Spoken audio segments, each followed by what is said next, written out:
community services, Monday the 8th of September. I'll start with the first item. Apologies for absence. We just had Councillor Gurney, Councillor Louisa Reardon and Councillor Davies. And any declarations of interest? Public questions at all? We haven't received any, Chair. And to agree the minutes of the meeting held on 2nd of June 2025 as an accurate record. Agreed. Yep.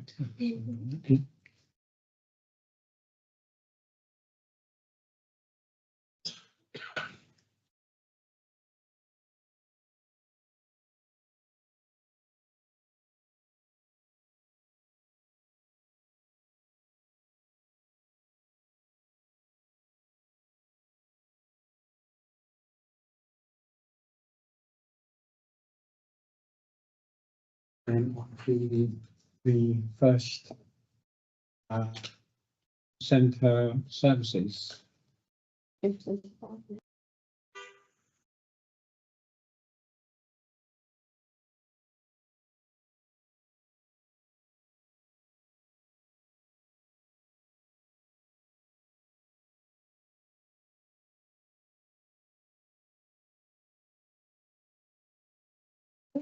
She'll mute. She'll mute them.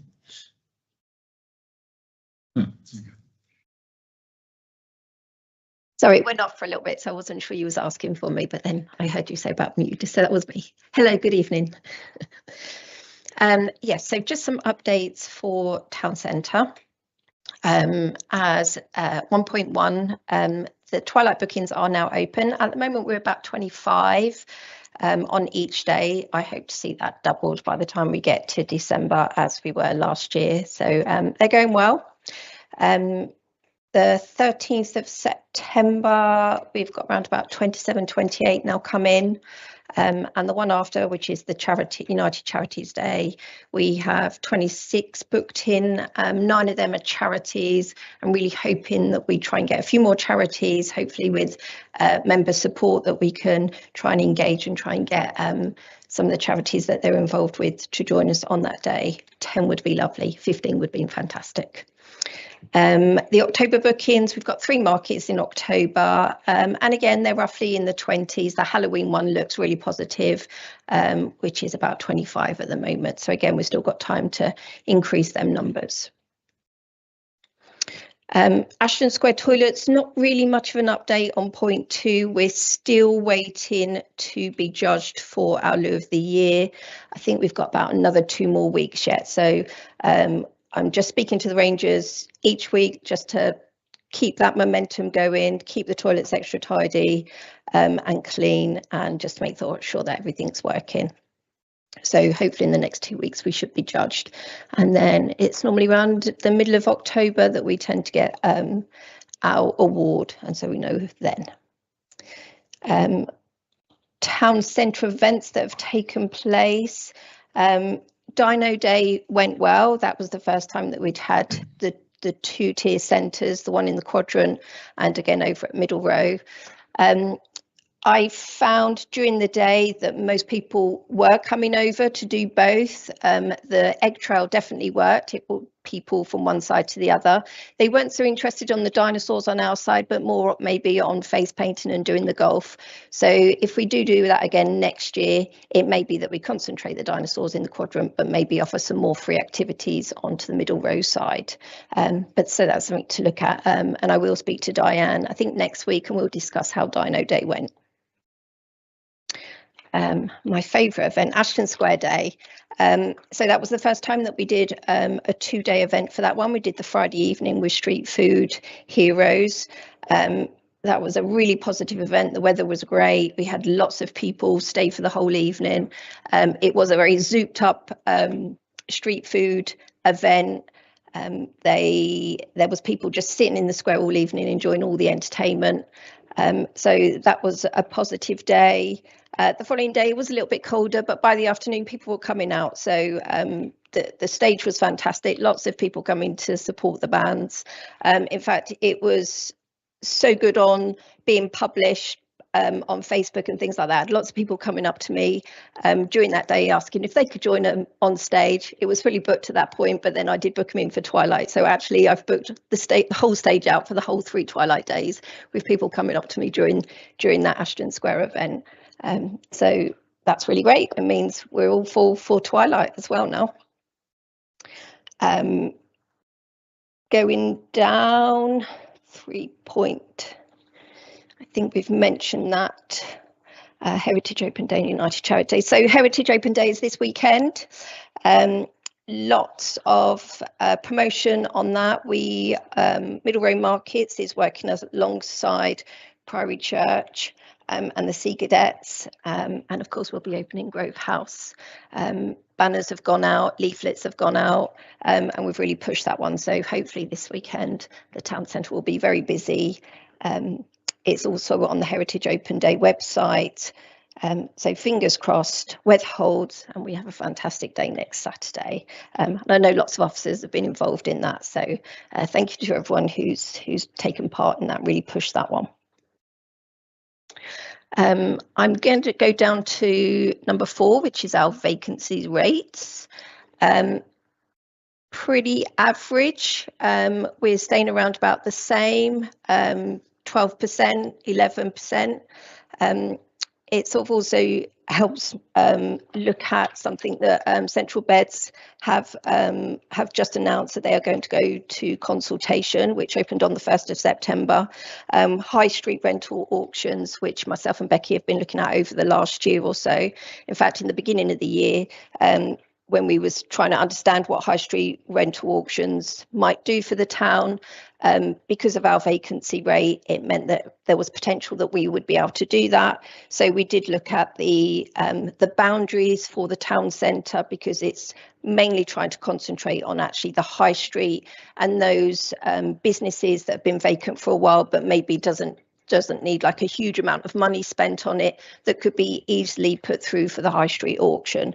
But we would need Central Beds on board for that. So Central Beds do seem to be on board. They are looking at it across the whole area, not just Dunstable. So they are offering a public consultation on the 2nd of October. And I know Becky's online, so I might have forgotten something. I don't know if she wants to step in and just support me with some of the extra bits that I might have forgotten.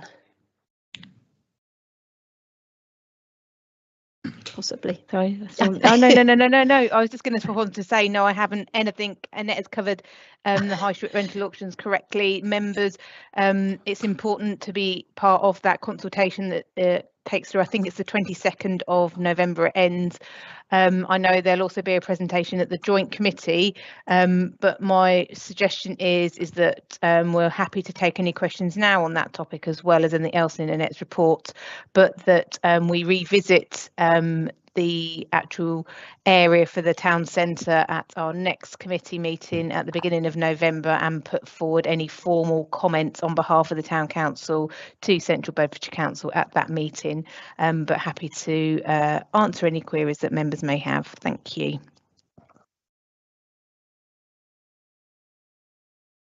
So if I just skip to the end of my report, just to finish, and then we can go back to questions, if that's all right. So there was also, I'm just going to nip into the Christmas light scheme, just because a few weeks ago we actually had some of the lights damaged along Eleanor's Cross, our Christmas lights. This is with the insurance company at the moment, so we had to remove them. There was some scaffolding that was removed, and the lights seemed to have come down at the same time. They were really badly damaged, and it was a bit dangerous, so Lamps and Tubes went in on our request to remove them. And so at this moment it's just with the insurance company, so I'm not guaranteeing that they might be back up again for this year, just why we're still looking at it. So just for members to be aware that there may not be some Christmas lights in Eleanor's Cross this year. But apart from that, all the lights seem fine, and we should be sparkling away for Christmas again. Christmas trees ordered, so we're looking forward and planning for Christmas in September. Thank you, that's it. Obviously any questions, happy to answer them. Thank you. Philip? Thanks. And these events seem to have gone really, really well. And the ones that I've turned up to and popped in, they seem to have been really, really well received and busy. I was just wondering, have they managed to cover the costs that are spent? So have they been cost neutral? Have they cost the council anything? Where are we sitting with these events, or do we not know yet?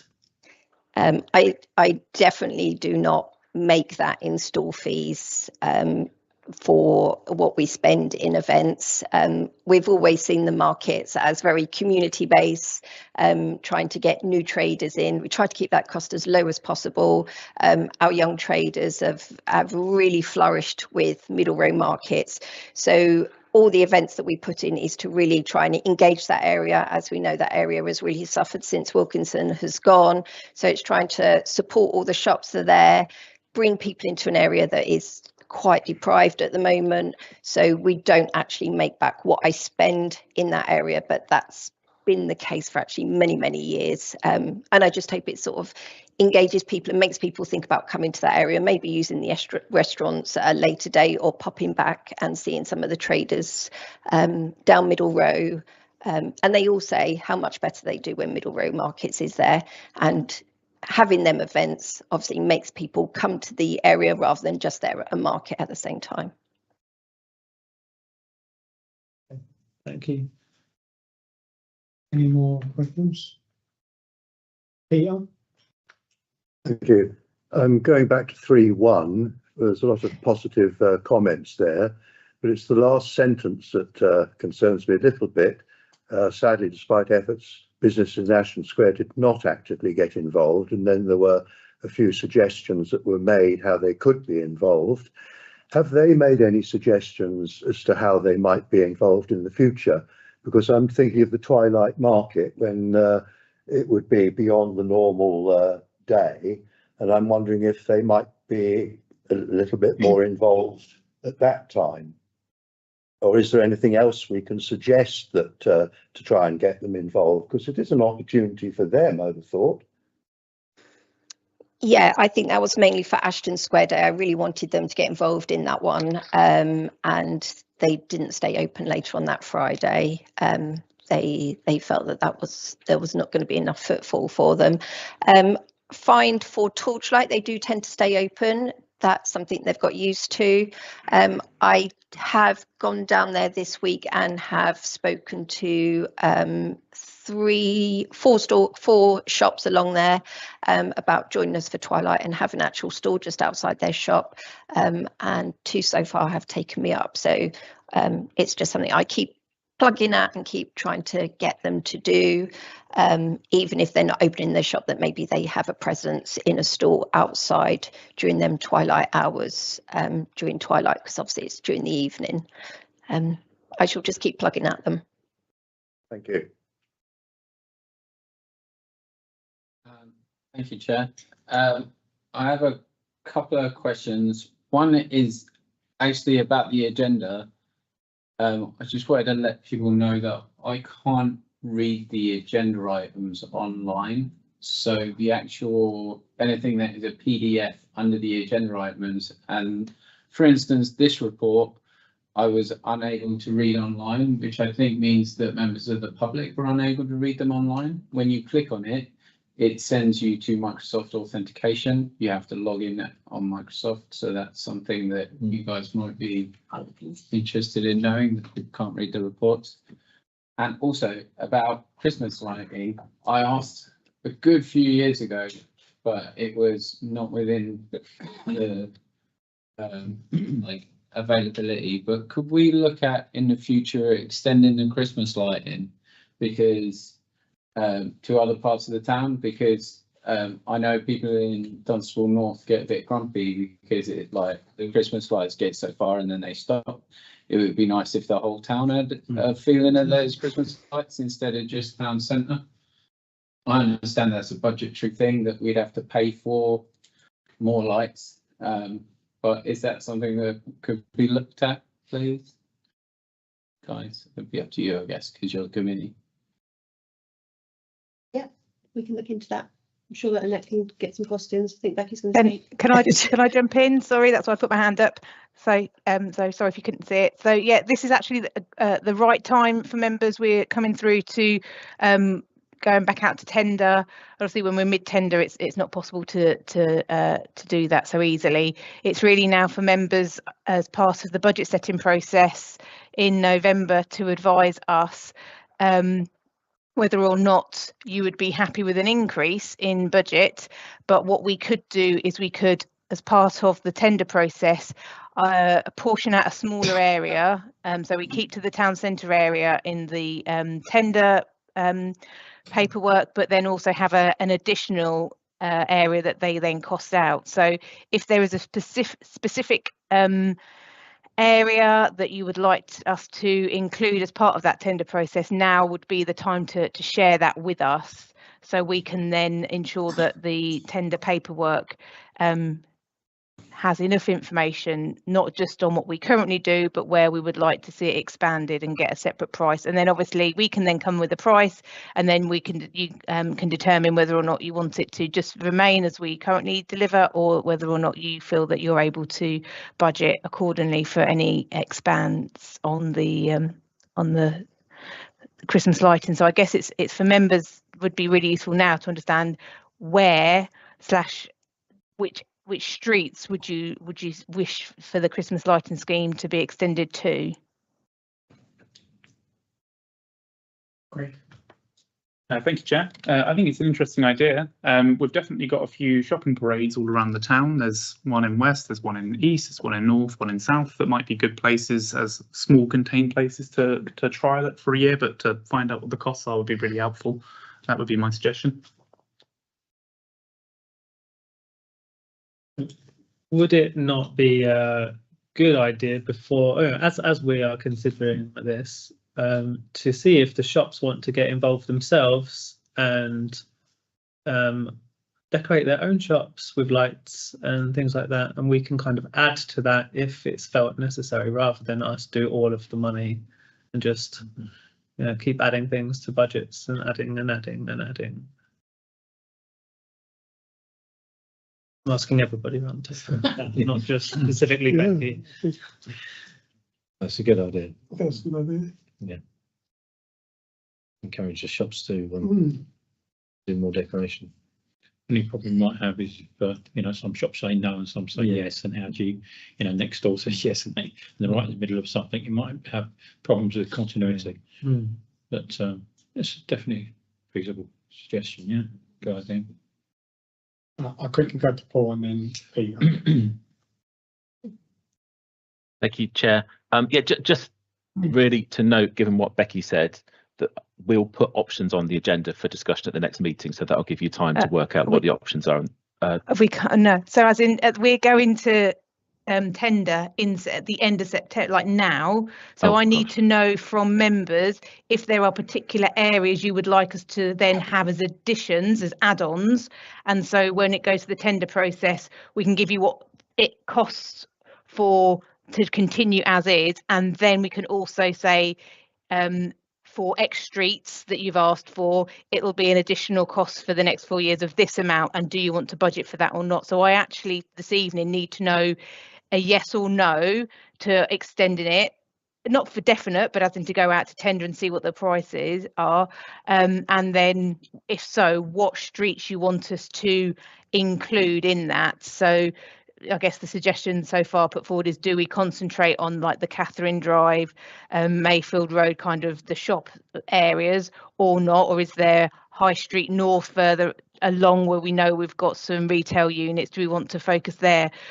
Again, it's not for members to have to then agree that we're definitely going to do it, but it just means that Annette and I can then go out, we can spec what's required in terms of the lighting columns, we can speak to Central Beds to understand whether or not those lighting columns can actually take Christmas lights as well, and then we can come forward in November with this is what is feasible and these are the costs for them members to consider. Peter. Thank you, Chairman. Yes, it was mentioned the parades outside the town centre. When we do things like an art trail or window competition, it's very much within the town centre. I was wondering whether we might be able to trial a window competition which might meet this requirement in one of the parades or a couple of the parades. And that would get perhaps some sort of decoration there, and see how that goes. Matt? These ideas. Thank you, Chair. So given Becky's specific request, can I suggest that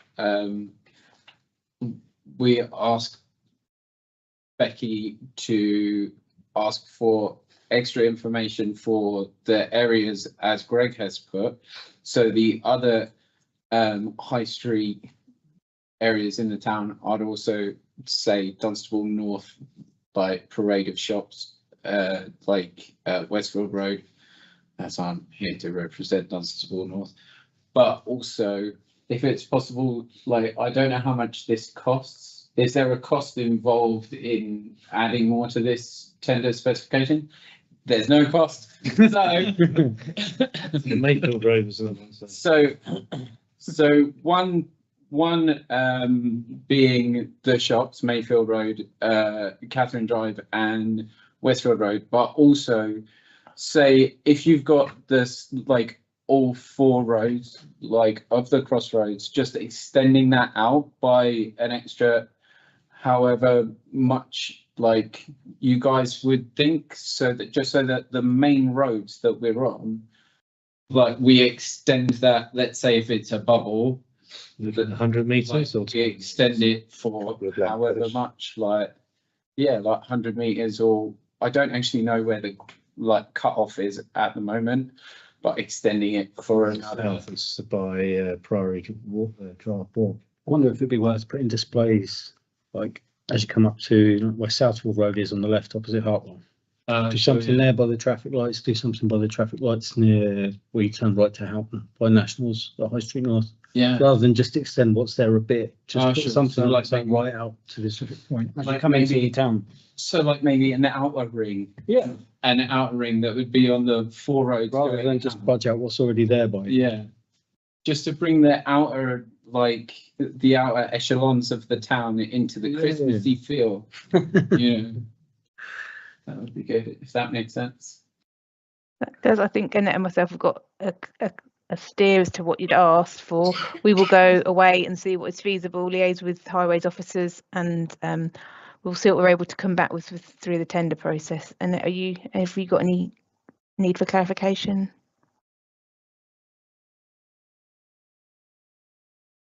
Yeah. Sorry, I'm putting my hand up at the same time. So just to let you know, at the moment, High Street North, it finishes just by Grove Corner, and and High Street South, just past Priory House is where it finishes at the moment. And we go to, on West Street, we are just by Yum Yums, and Church Street just by the finish point of the quadrant. So that's the edge points. Grove, just by, I'm just thinking Grove House Gardens, we finished just by the bus stops. So that's where the limit is at the moment. So you just want us to extend out from there, all 4 points. Is that what were you suggesting? No, I think what they're asking for, Annette, is that we look at but the crossroads of Houghton Regis, the crossroads by Hartwell Ford, and possibly I would say Tesco's roundabout, to have some there to kind of have a bit of a, you've arrived in Dunstable and it's Christmas. Yeah. Okay. That's the one. That's the one. Okay, no worries. We will go away and we will do our best to see if we're able to achieve some quotes for that additional lights.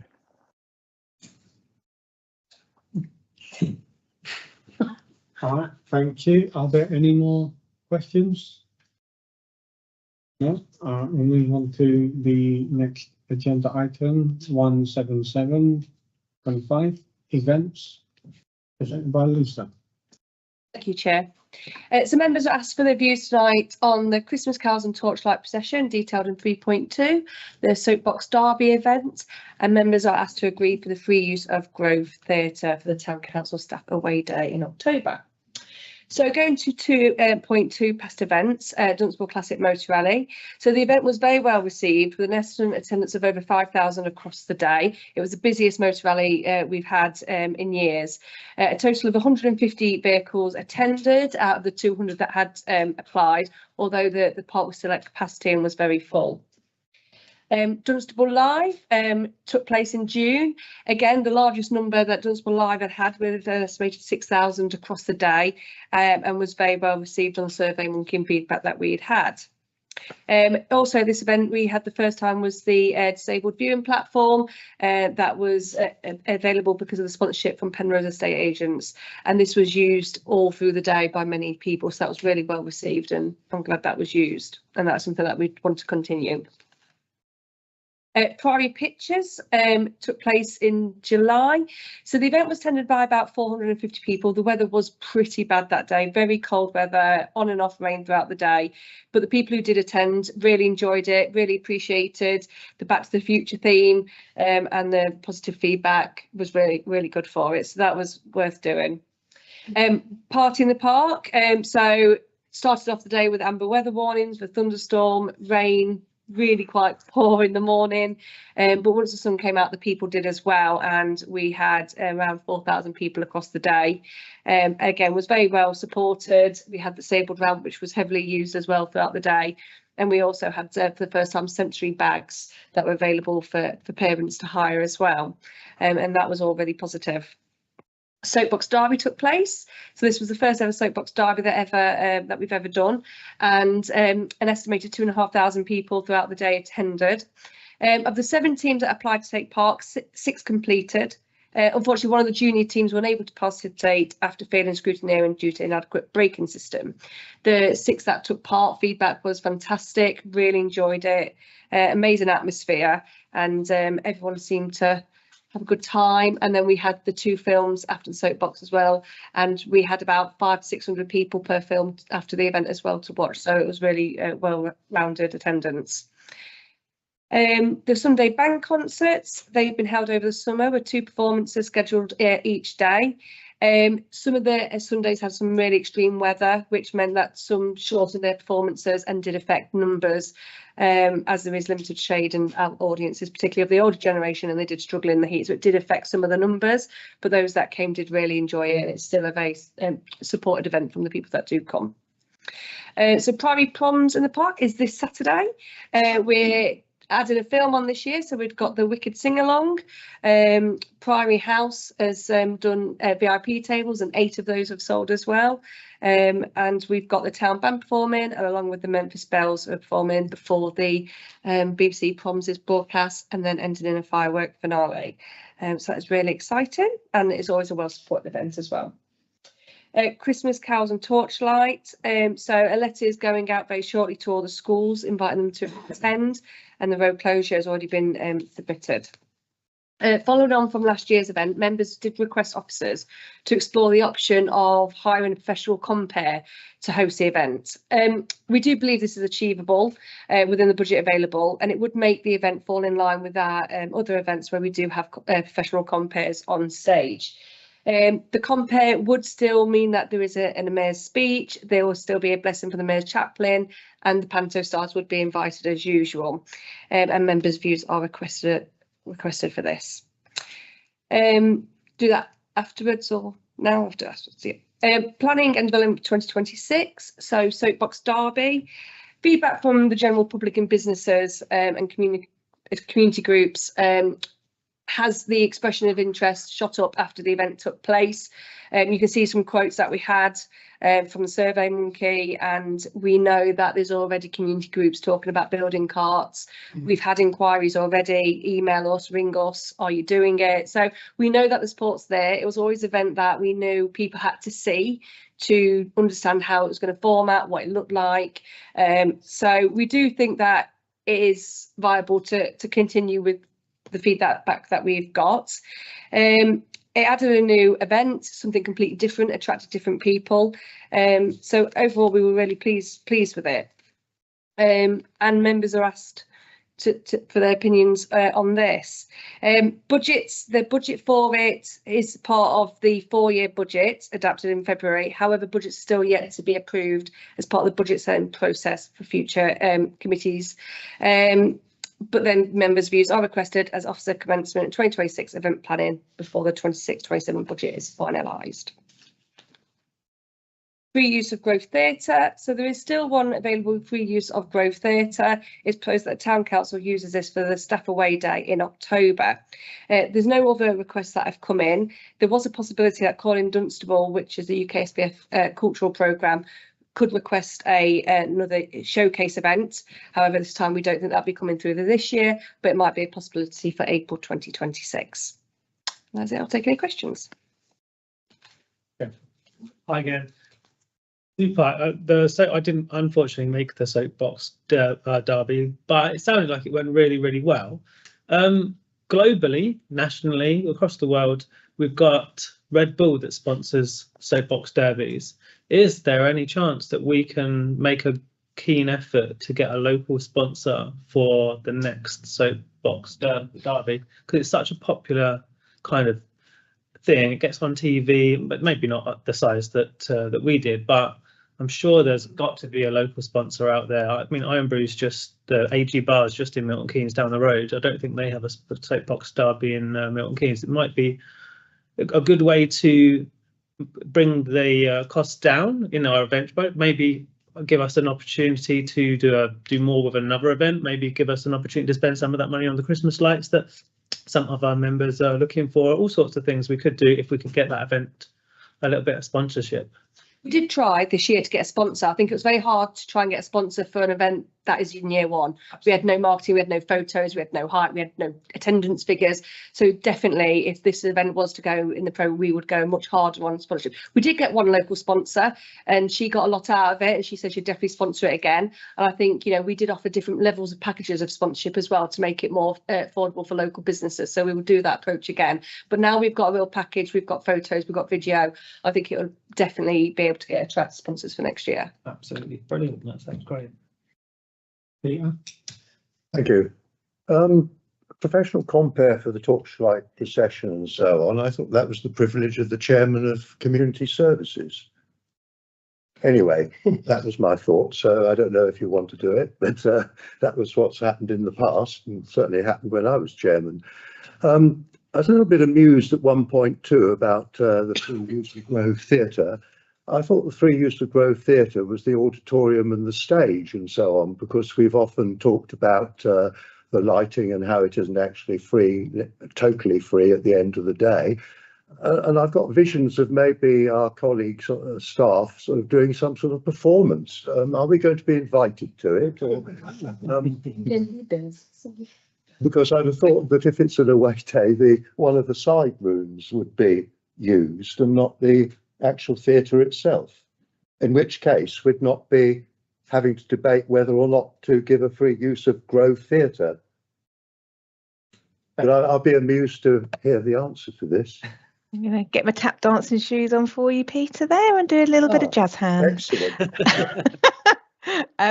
So the free use means that you can have whatever bit of the building you need to use, want to use. In the past, I mean, it's a long time ago now, 15 plus years ago, we have used it where we have just used one of the side rooms for I think it was some town centre presentations and what have you, and that's what we're looking to do here. Sadly, there will be no renditions on the stage, although I would really quite like it, Lisa, so maybe we could get that arranged. So yeah, so it is literally for the staff away day to be using one of those side rooms. The free use could be use a side room, it could be the stage and the auditorium, it could be downstairs. It doesn't really matter, it's just the fact that you get the space, the building, one of those days. Well, thank you. That answers your question, Peter. I'm sorry to disappoint. Well, maybe another year. Yeah, I'm a little disappointed.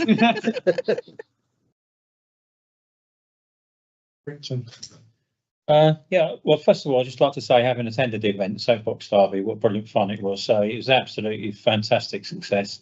And since it was only the first year we did it, I thought it was outstanding. I thought we had a whole load of fun. I know Matt did an awful lot of work as well. So, you know, many thanks to him as well for not only participating in the event, but also being a safety inspector of the carts and goodness knows what else. So he did a great job. But we all might get had a brilliant time.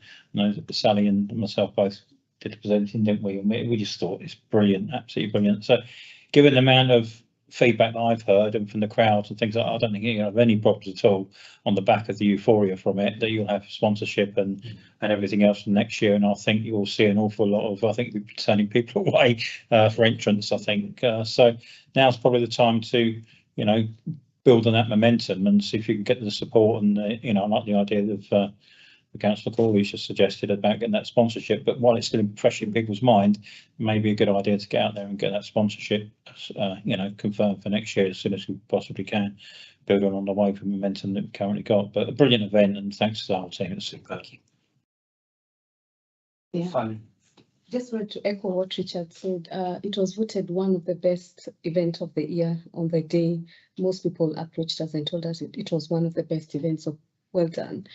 In terms of sponsorship, I'll take responsibility about that because I did meet somebody, a different mayor, and she told me they've been doing it for many years and they couldn't believe that we only had, I think, by the time 10 participants, you know, and they said for them, they turn away people who want to participate because most of their sponsors come from car dealers.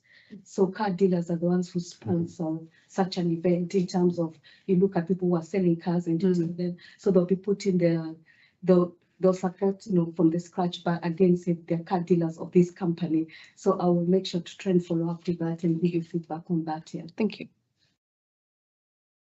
Matt? I wanted to say thanks because I thought it was a fantastic day. I also did wonder if there's anywhere bigger that we could do it. Because I think it could be a lot bigger. There was also, I also have this thing, like a general comment about events in general, because we go to Houghton Regis for 2 of their events. We go to Houghton Rocks and we go to the Houghton Regis Carnival, and we have a store and we sell cakes and stuff. The Labour Party, I mean. And I just wondered if there was room for that sort of thing where you could have more stalls. I know that we had the guys from Theo's Emporium selling stuff, but I think like there was just, when you see Houghton Rocks, it's like basically a football field and then it's all crowding around the football field and you line up around the edge of it. And it gives this really, I don't know, it's a different like community feel to the thing, which is really good. I think is in terms of social groups. Yeah. We, to be honest, we limited the stalls because it was our first event doing this and we just needed to concentrate on the track, the infrastructure and the logistics, because we had to close off the main path, the logistics to get cars on and off and stalls. We just was like, you know, for this year, let's just, but obviously you grow it, you know, you get bigger and we learn and we develop and things like that. So definitely we did try and get some stores. We tried to get some very car specific, like car spare parts. We tried to get things that we thought might work. And again, it's a hard sell when you can't say how many people are going to, and that's what people are asking. Well, how many people do attend? We don't know. It's the first one we've ever done. Okay, give us a call next year kind of thing. So yeah, so definitely it would grow. We would definitely get more stalls and we would work on that like we would with all our other events at stores that we get.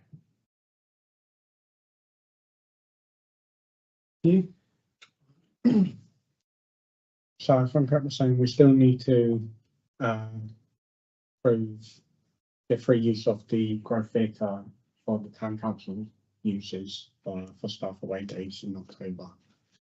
You'll be in agreement? Yep. Perfect. Just need to give some feedback. Going back to 3.2 for some feedback. That's on the compare for the Christmas event.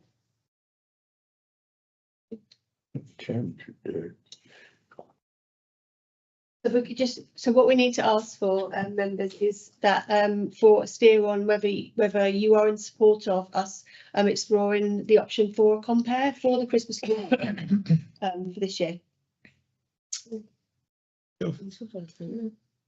Yeah, can explore it. So you can, yeah, can we explore it and find out what the cost would be? And You said it was within budget. isn't it? Yeah, so it's within budget. We do need to have a decision tonight to book it. Torchlight's not that far away.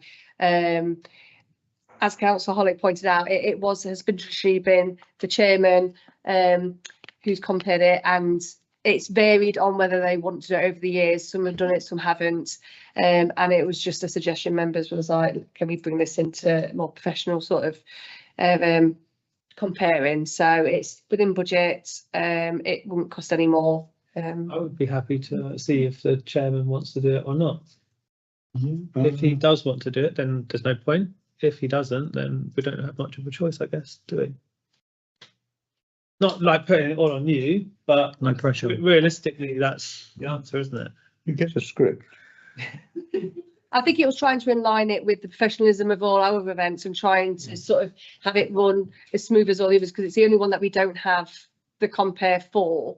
And like I say, it's, I mean, it makes no difference to us. It was just members requested last year that this was something that we looked into to try and see if we could, because the event's getting bigger and bigger, and last year was the biggest attendance that we ever had in numbers. It's getting a much larger event, and it's definitely falling in line now with the expectation of our other events. And that's where I think this conversation happened last year, when it was like, this is actually a much bigger event now. From when it used to be a few hundred people attending, we're now up to 1,500 people attending. So it is quite a much more substantial event. Yeah, I'm happy to do it.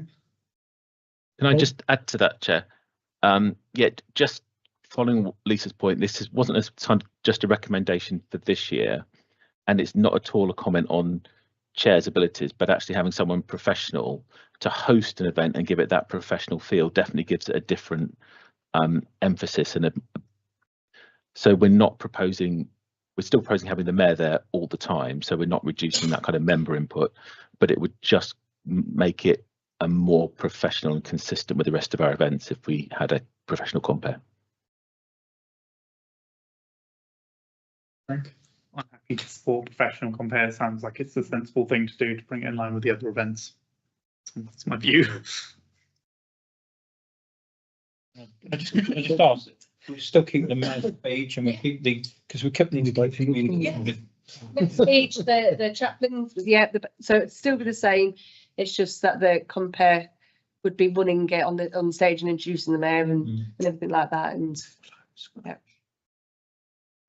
So you already have a professional compare in mind? So we've got two that we could use. Yes. So there's one which is Darren Woodhouse that compared Part in the Park, and then we've also got the option of the gentleman who compared Soapbox as well. He's the compare that we. There's a couple of options that we know that we could approach. One's already said that they could do it, so it's just a steer whether you want us to actually go ahead and book one, and then that would be, like I say, as Paul said, it would be then going forward every year. That's what we would do. If we could put it to a vote, show of hands all in favour. We're voting to go to professional. For compare. Yeah. Yeah. Those against? Abstain? Okay, good. Then just let's just steer on 4.1. 4.1 on. So members, this is just steer on 4.1 of this report to understand, this is just under the Soapbox Derby, to understand for officers to include the soapbox in the budget setting process. Obviously it has been included in the 3-year, as the report mentions, that you agreed last year. But officers need to steer on if that's what you want to do, to consider it for future years. Yes. Absolutely. Yeah. All show of hands. Perfect.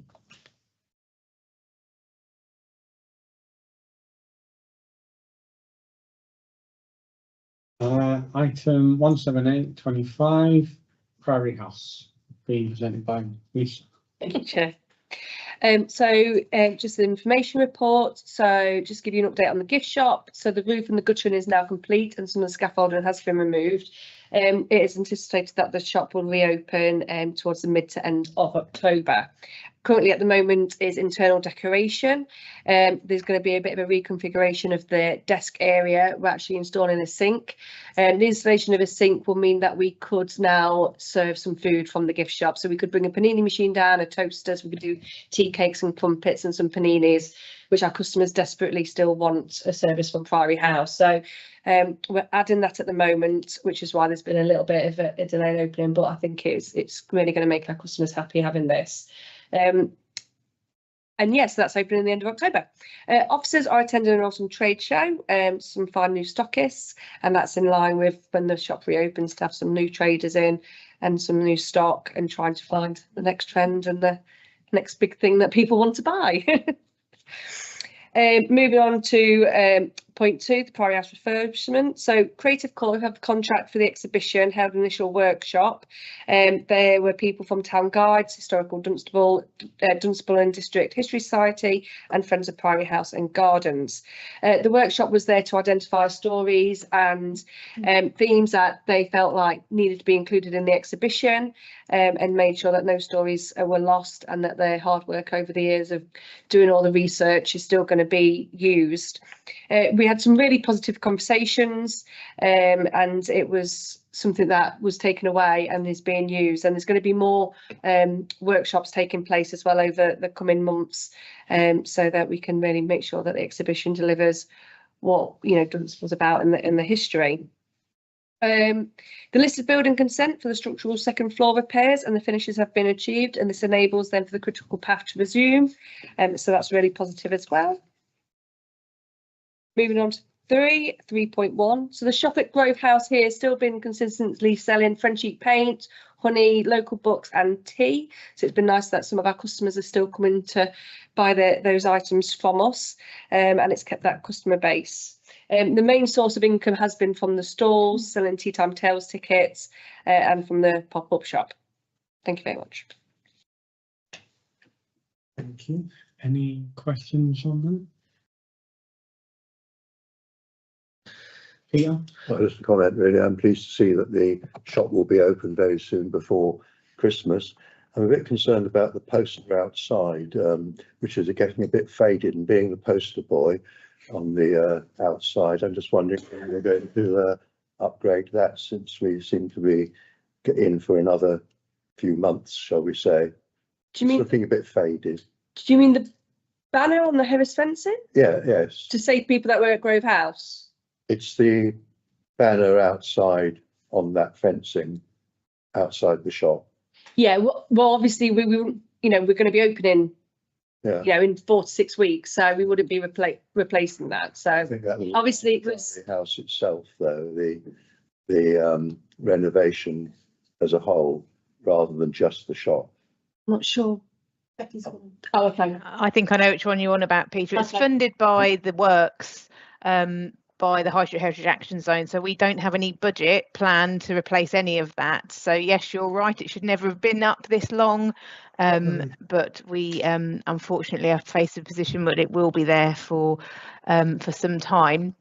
We are due to be meeting with Historic England's comms team and also the Lotteries comms team later this month. So it might be something which they flag up as well in terms of the community engagement communications, that they want to see that updated.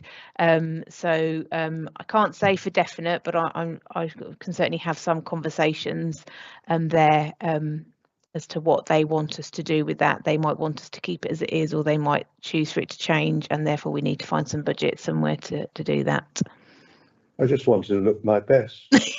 We'll give you a scrub and maybe put some blusher on you or something. Thank you. Any more questions?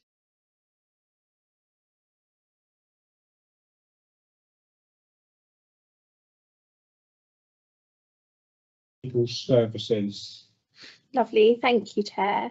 I'd like to draw your attention to a few key parts of the report. So section 1, Good Companions Club, under 1.3, officers continue to advertise Good Companions Club, but due to the makeup of the club, as soon as spaces are filled, often other spaces become available. And so just again to reiterate that for members, that quite often you'll see with Good Companions Club, we get up to 24 and then suddenly it's dropped again. And that is, although that group is for over 75, a lot of the makeup of that group of people in their 80s and 90s. So as you can understand, there's external factors that can then impact them coming. So particularly over kind of the autumn and the winter months, in other times we've seen that sometimes numbers will fluctuate each week depending on the needs of those members that are coming. So just wanted to make members aware of that again this evening. Number 2, Lunch Bunch. So the Lunch Bunch currently now has 38 members, and officers have been starting new members on a staggered approach. And this approach has been providing the older people's officer with the opportunity to support new members, to help them to integrate and to help them to settle.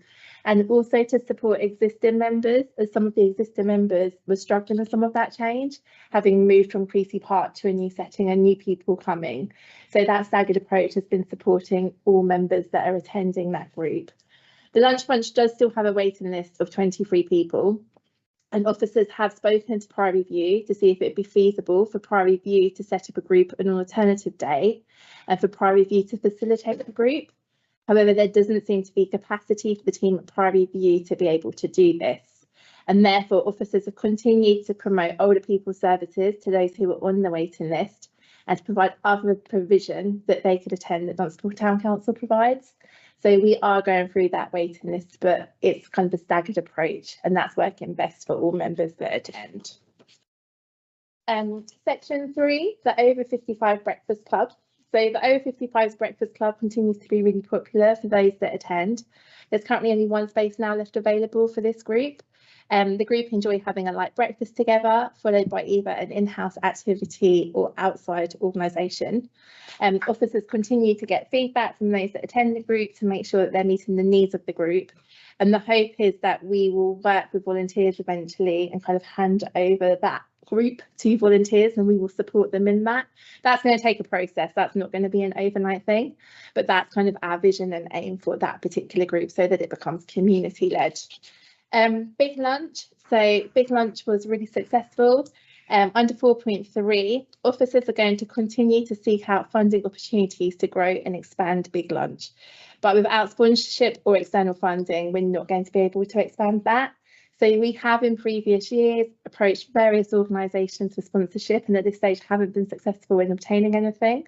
So again, we'll be starting those conversations early because some of the organisations that we've approached in the past have asked us to approach earlier than when we have. So we will approach and see what happens. Under section 5, Rock and Roll. Rock and Roll will be taking place on Tuesday, the 16th of September, and then there will be another one before Christmas. And currently 47 tickets have been sold for Rock and Roll. Section 6, Food Club. So we're really excited about a new initiative that we're going to set up. So we're going to set up a new initiative called Food Club, which will launch at the end of this month. And the aim of this project is for officers initially to support local residents to come together and try a new eatery every single month. But the overall aim of this project is that within 9 to 12 months, with officers' support, this group will become a group in its own right, and they'll then be able to arrange their own meetups. So we'll be doing that initial kind of facilitation. But again, the aim of it is that that group will then become its own group. We've got 20 spaces available at the moment for this. We've only just advertised it and we've already filled 17. So it's looking popular. And then just finally, under section 9, the Household Support Fund. So officers have received funding from the Household Support Fund again this year. So this is going to provide vouchers for those who access lunch clubs over the winter period. And it will be to go towards their food shopping during the week that the service closes between Christmas and New Year. Great report as ever. The food club, I read that and was like, that's an incredible idea. That's such a good idea. Like, well done. I love that idea. That's brilliant. I can't wait to hear how that goes. And household support fund, I'm curious. So how well has that historically worked in terms of joining up the amount of vouchers we get to the number of people? Yeah, so it works. So you actually get allocated a certain amount of money, and so we then divide that money by however many people we've got, and then they all get an equal amount of voucher. Makes sense. Thank you, Bid. No problem.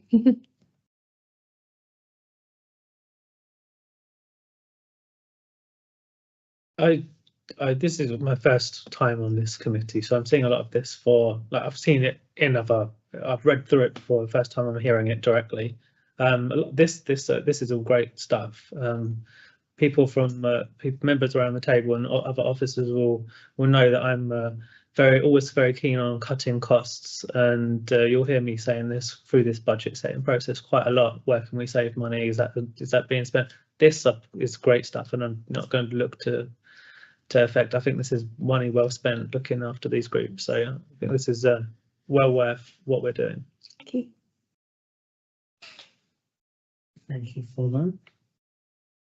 If you haven't got any questions, we'll move on to item 180, Grove Corner community engagement. Also, thank you. Lovely, thank you. So again, members, this report is quite heavy, so hopefully you've had an opportunity to read it. So I'm going to draw your attention to a few key parts of the report, and happy to take questions at the end. So under section 1, as you'll be able to see, this highlights the figures for Grove Corner and Pokemon and compares the figures to last year. And as you'll be able to see, figures for this year and last year are pretty consistent. Section 2, youth engagement. So officers have been approached by a DTC councillor regarding establishing a Dunstable Youth Council. Officers previously have worked closely with colleagues at Central Bedfordshire Council, and they oversee Central Bedfordshire Council's Youth Parliament to try and set up and facilitate a Dunstable Youth Council. Officers from DTC went into schools to promote this as part of our school engagement. However, there was no interest or uptake for this project from the young people themselves.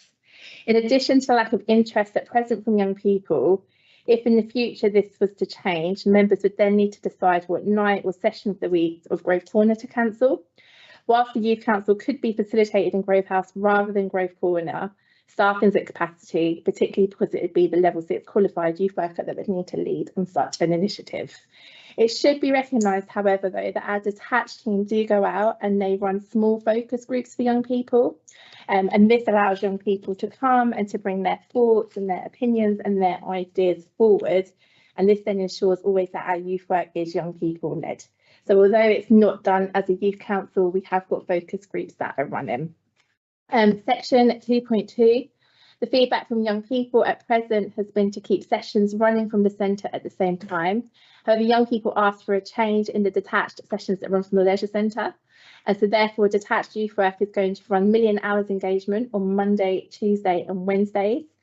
And that will be an hour at each evening in the leisure centre. And that's part of our partnership work that we're doing at the moment with the leisure centre. So we've been doing some partnership work due to some funding that we received, and that's to support the young people to use the leisure centre and to take some ownership of the leisure centre. And that's to address some of the concerns that the leisure centre have had over the recent months of some kind of antisocial behaviour that they maybe have seen happening. And as a result of the work that we've done, we have been able to engage really well with the young people using that space. And then our Central Bedfordshire council funded detached work will take place on Thursday and Friday evenings. So every night of the week there'll be detached youth work still happening. It's just that we've changed slightly the million hours to add in a Tuesday instead of a Friday based on what the young people have requested. In terms of our detached youth work under section 3, 3.4, so between the 8th of May and the 13th of August 2025, officers have engaged with 704 young people by head count. 547 of these young people have been within Dunstable East, and the remaining 157 have been within the rest of the town. However, I really want to highlight here that the youth team as a whole, so both detached and centre-based youth work, have had 1,239 interactions with young people between the 8th of May and the 13th of August. And this figure shows that the current youth provision delivered is catering for more young people across the town, because it's providing them with a choice of the type of engagement they want to have. And therefore, actually, it's catering for more needs of young people because it's giving them that choice. 3.7, So ahead of budget setting in October, it's important for members to consider that the detached youth work is currently only funded until March 26. Officers have had brief discussions with the head of provision at Central Bedfordshire Council, who's confirmed that currently they're not in a position to say if the funding will continue beyond March 26. However, if the funding does continue, this will only be on an annual basis going forward. And even if this funding did continue for another year, it wouldn't cover all of our current detached youth work because some of it is also funded by million hours funding. Indications of timescales from CBC is that by November, they'll hope to know what the likelihood is the Town Council securing funding for detached youth work and at what level. And therefore, as part of budget setting process, members will need to decide what level, if any, of detached youth work they'd like to see the Town Council deliver. There's different options to consider ahead of November's draft budget round, and these are outlined in the report, but I'll just go through them. So the first option is to cease all detached youth work. This would then involve the Town Council going through the managing change process. The second option is 3 nights per week detached youth work, which is recommended. This would involve continuing discussions with Central Bedfordshire Council with no guarantee of financial support, and therefore a varied financial cost to the Town Council depending on CBC's decisions as part of their budget setting. It should also be noted that the Town Council would still need to go through the manage and change process, as this option would still have staff implications. The third option is to continue a 5-night-a-week detached youth work. This option would have the greatest long-term financial implication, but equally there would be no need for the Council to implement its manage and change process. The full level of the financial implication wouldn't be known until CBC have reached a decision. The final option is that 1, 2 or 4 nights a week detached youth work could happen. Whilst 3 is the recommended number of nights, members could choose for officers to scope out an alternative number. It should be noted that less than 5 nights a week would still result in the Council needing to implement its manage and change process, and the financial implications again are unknown until CBC have reached a funding decision. However, it would be useful at this stage to understand the committee's appetite for each of the options, and this is to allow officers time to draw up full implications for the options that are supported to ensure efficient use of officer time. It should be noted that when we had the meeting with CBC, it was confirmed that their contracted youth work provider had renegotiated their contract and had the delivery of youth work in Dunstable removed from their contractual obligations. As a town with the highest number of young people in Central Bedfordshire, this is concerning, and it could be argued that if CBC were to cease funding DTC, they wouldn't be filling their statutory obligation to provide youth services. Section 5, community engagement. So I'm currently undertaking a level 3 diploma in ADHD awareness and level 3 understanding autism. Myself, the Senior Neighbourhood Development Officer, Community Services Assistant and Youth Apprentice are all going to be undertaking mental health first aid training, but this time round we're going to have the opportunity to gain a level 3 qualification, as it's something new that Mental Health First Aid England have introduced. Officers have worked with the Parks and Green Spaces Officer to complete the Red Phone Box project on Church Street. So the signs are now up and the defibrillator has now been installed in the phone box. Summer activities. So 6.2, I just wanted to draw members' attention to the fact that officers chose at some events not to have an ice cream van or food concession. And the reason behind this was that Bernardo's had delivered a summer campaign raising awareness about poverty and advertising their 2 sides to every summer holiday. And so as part of this campaign, they were looking at how summer doesn't look the same for every single family, and stating that one of the campaigns they stated, sorry, I don't have enough for ice cream today. And so as a result, officers have made a really informed decision not to have ice cream on sale at some of the events to take away pressure from parents and carers. And actually, we've had a little conversations with parents and carers that really thanked us for that and said that it could have removed potential meltdowns from children and actually ruin what was a really nice set out. And as part of that as well, officers this year have responded to sensory needs at events facilitated. So similar to what Lisa mentioned, we had the sensory bags available should anyone kind of want to hire one out. And we've also thought about the way we've laid out events this year. So an example of that would be our National Play Day up at Downside. We spread things out quite on purpose, and that was just to provide that space for people that should anything get overwhelming or be too sensory for them, that they actually had an opportunity to have spaces that felt safe where they could go. So as part of that, we wanted to respond. Section 7 Bennett Splashside Cafe and Community Hub. So 7.4, just to draw your attention to the financial table. The last 2 weeks of July in 2025 were poor weather weeks in comparison to the previous year. So the service is down by just over £2,000 compared to the same period last year, which is disappointing. But take is very much linked to good weather. And whilst at times it's been really hot this season, that's not always been in the summer holidays, unfortunately. So despite this, officers are continuing to explore income generating ideas. The social value brought by having the cafe open, even when the park is quiet or closed, should also be recognised by members, even if the data can't be quantified. Section 7.5, officers have begun advertising for a Friends of Bennett Memorial Recreation Ground, and the group's role for that will include supporting event days, contributing to ideas for the cafe, assisting with litter picks, weeding, supporting wider community groups. One thing that's really important for members to consider is if they see Bennett's Community Hub and Cafe as a project the council subsidises, so similar to Grove Corner, or when we had the Mayfield Centre in previous years, or if it needs to be a commercially viable kind of thing. And if that was the case, it's really important for members to discuss that, because if it was the latter, that it needs to be commercially viable, it would mean that it might not be able to open off season. And so if it was subsidised, it would be more accessible to more members of the community. So it's kind of for members to look at how do they view that project at the moment.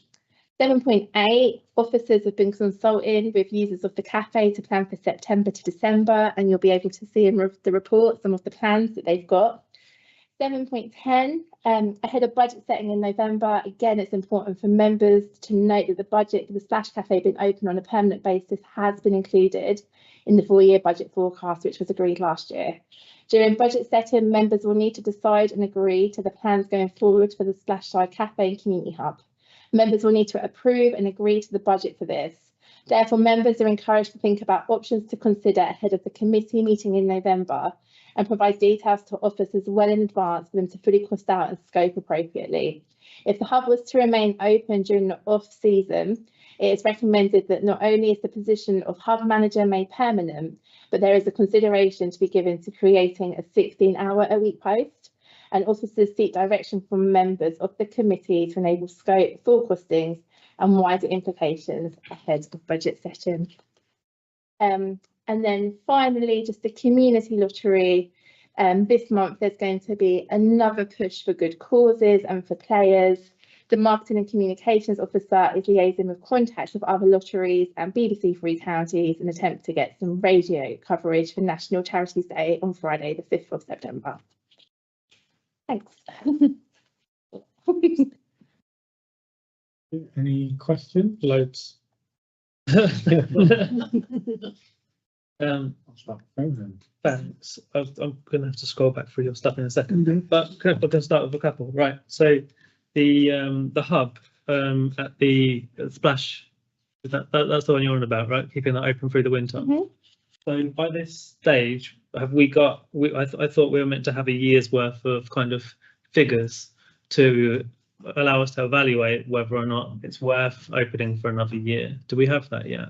As in the data from last year? Yeah, absolutely. So that could be found. I'm just going to look to Becky and pull that. My team have only taken over this hub since kind of April, so this is still a bit new to me. So just stick with me. Fair enough. Yeah, the decision was meant to be made based on whether or not it was cost effective to do so in the next year, not whether or not we wanted to. So yeah, if we I don't think it was about being cost effective. We knew all along that this wasn't a service that would necessarily be a commercial arm, and that's why Jill has put in her presentation that there's needing to be some conversations.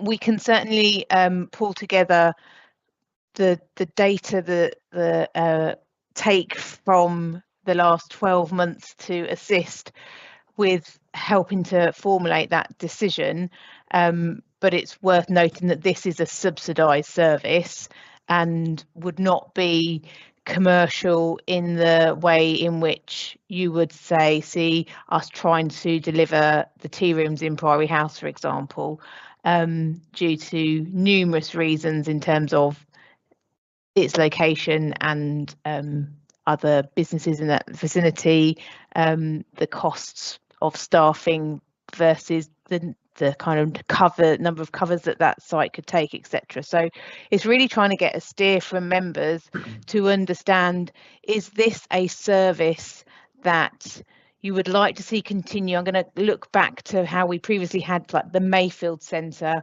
which is like a community resource that can be used by a variety of different service providers and by a wide selection of the community that the town council chooses to subsidise, and we may be able to generate some income from that, but it would be a subsidised service. I can understand that there might be a question of, well, by how much is that subsidy? And that's certainly something which myself and Lisa can go away and share with you. But it's just understanding, I think, really whether or not in this instance, before we start going through the budget setting process, is this something that you want us to be put in more time and effort in ahead of November?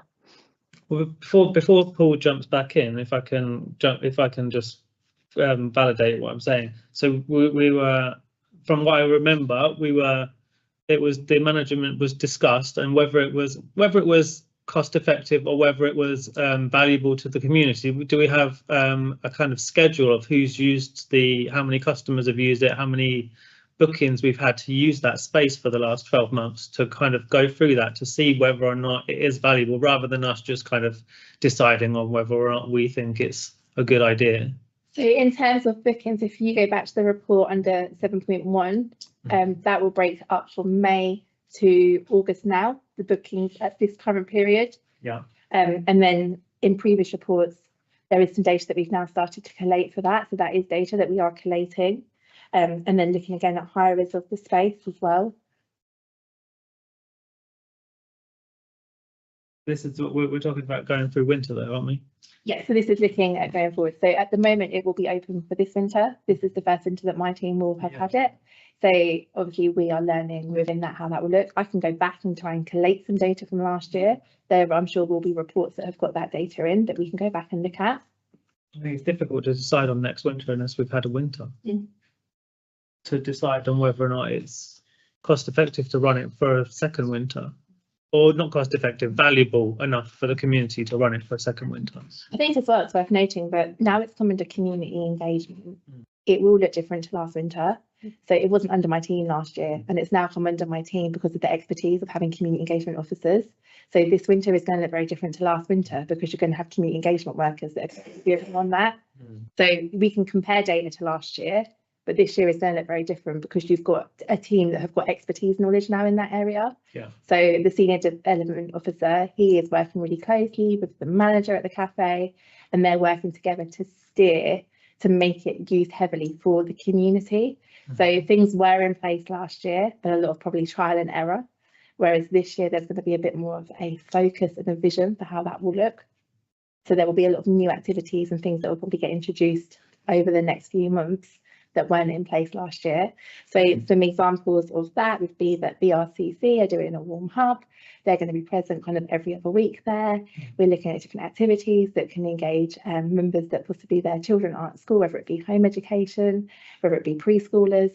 So we're looking at lots of different activities that are going to engage and hopefully reach with wider members of the community. And so as part of that, the team have been conducting a survey over the recent weeks to try and kind of get some feedback from members of the community that use that space, because we want it to be kind of community-led within a community space, to not just do at the community, but to be working with the community. Absolutely, that sounds great. But we're talking about the budget setting for the next winter, and we've not had a winter in there yet to kind of go off. How successful? Is there any way to ring fence this potential cost and see whether this winter is successful before we say, oh yeah, we'll do it for next winter as well? Oh. That's a bit tricky. So to some extent, we're always going to be in this situation where we're saying we need to make a budget decision really about for 12 months time, but we won't yet have done the coming winter before the impact of that budget decision kicks in. And And while we can give you figures from the last 12 months, I think as it's clear from what Jill's been saying, it's likely that use will increase over the next winter period quite significantly, kind of in terms of community benefit and in terms of income to some extent. It's worth noting that we're not kind of looking at a significant budget increase probably to keep it going.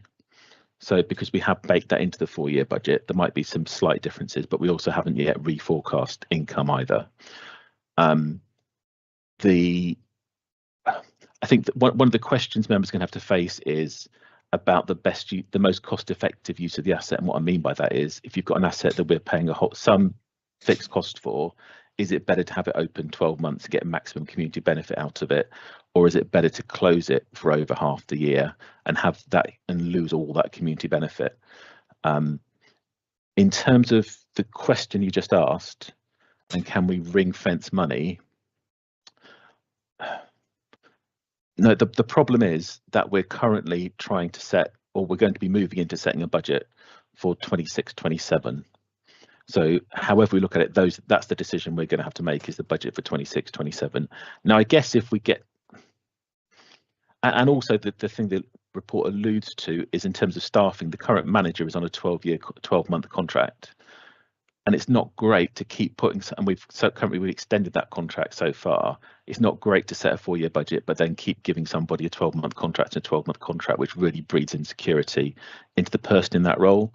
So what the report mentions in terms of the 16-hour post as well, that's just trying to bring security and if we've got staff with long-term contracts, we're more likely to keep them and more likely to have the cumulative benefit of the service. So it's worth thinking about that. Rather, we could set another gateway for next spring to review it again, but I think that's a really tricky thing to do in terms of putting that additional pressure on the staff involved, when actually I would rather make a decision now and come back in 12 months time. To be honest, I think that would fit a lot more comfortably.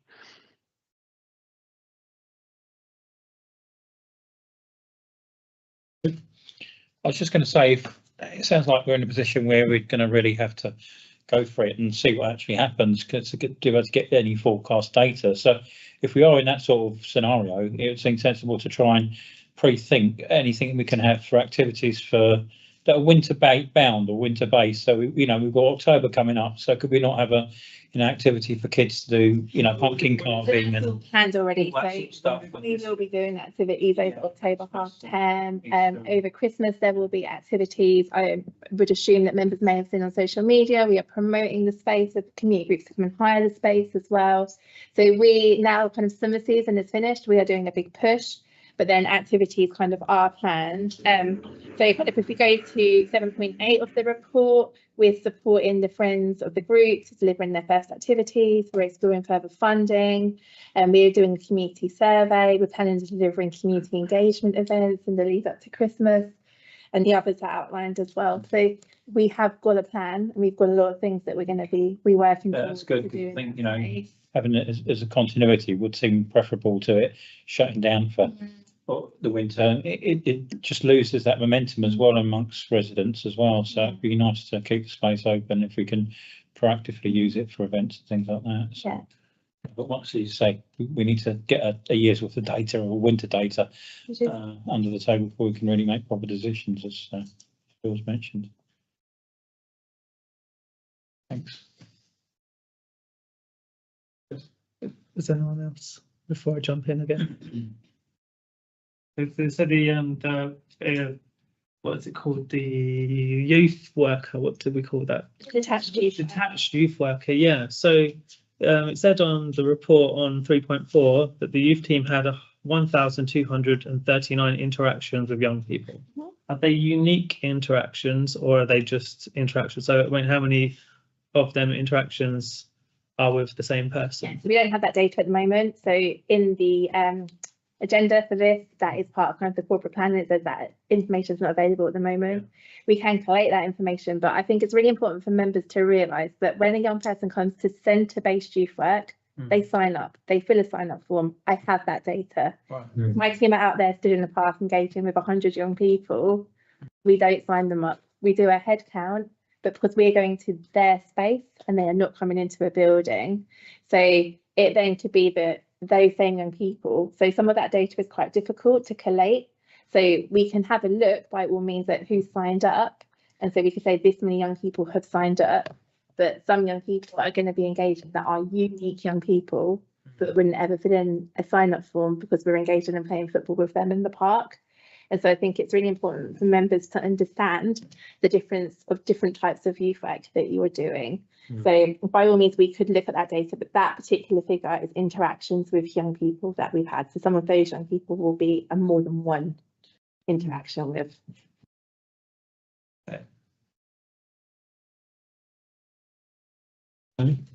Just a question which I was reading through the form in terms of what plans do you have in place to secure ongoing funding for the detached youth worker beyond 2026 in case Central Bedfordshire? So we don't at the moment, and that's what members are needing to discuss this evening. Okay. So the million hours funding is until the end of March 26, and the CBC funding that we get at the moment is until the end of March 26. So we are having conversations with CBC. In terms of million hours, we can't reapply for that. So that was done based on location. So Dunstable East was part of the criteria when we applied for that. That's no longer part of the criteria for this new round of funding that's going. So officers in the background are looking to see if any funding is available, but currently no pots that are suitable for the criteria are available. So that's why we now need members to be having.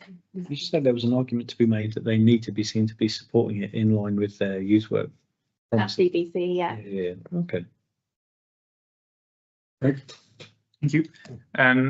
So on the 4 options, A, B, C, and D, it's obviously difficult for us to speak strongly for any of them until we really know what the financial implications are. Is it possible we can ask CBC how much they're spending on this so we can model that in and give informed decisions? Because I mean, you go. Yeah, so in terms of the funding at the moment from CBC, they have given us so much per year for the last 3 years, but they have made it really clear that it wouldn't be a 3-year funding this time round. So it would be based annually.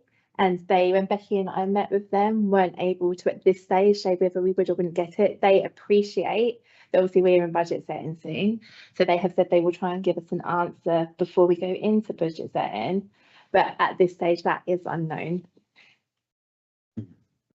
So just if I could come back on that. So I would be theoretically interested in B or D or C if it was less expensive than I expected, but I find it difficult to know what it would be, what I would support without knowing a sense of that, of the price tag on that. Becky? Thank you. I mean, it's going to be pretty difficult to give you an exact price tag, but I can understand why you're asking for this. And the reason we're asking is because as officers, I could go away and spend a lot of time and Jill pull her away from frontline service delivery and spend a lot of time coming up with all the costings for each of these options. And it would be far better if we can narrow down which options you as members are more likely to support or feel more comfortable support. So currently we get £30,000 from Central Bedfordshire Council to deliver detached youth work. Jill, you'll correct me if I'm wrong. I believe that delivers the 2 nights a week of detached youth work. Yeah, so 2 16-hour posts. 2 16-hour a week. Million hours is £50,000, and that delivers the other 3 nights a week, which also goes towards a senior youth worker to deliver those sessions as well and to support the whole of our detached youth work. And also, sorry, Becky, and also on top of that, it's 9 hours for another worker to go out with that senior worker.